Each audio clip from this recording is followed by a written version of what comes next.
Ang kapuna-puna ngayon kay Bunso Migs Malino at kay Nene, ano ito ating alamin.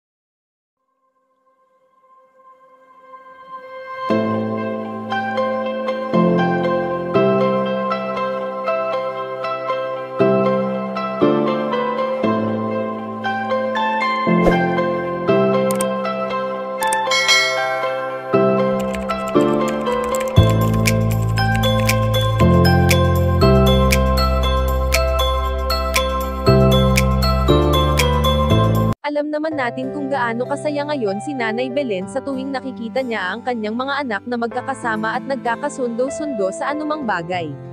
Wala nang ang ibang hiling pa si Nanay Belen kundi ang patuloy na maging maayos ang samahan nilang buong pamilya.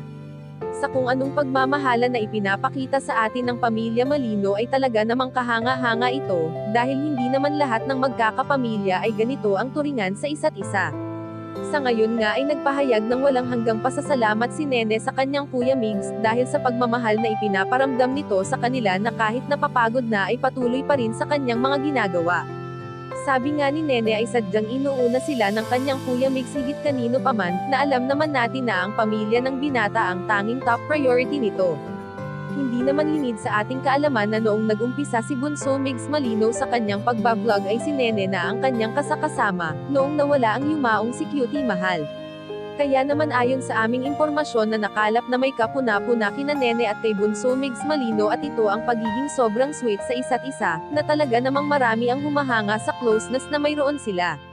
Maganda na rin ito para sa binata, upang sa ganun ay makalimot kahit papaano sa masakit na nangyari sa kanyang buhay.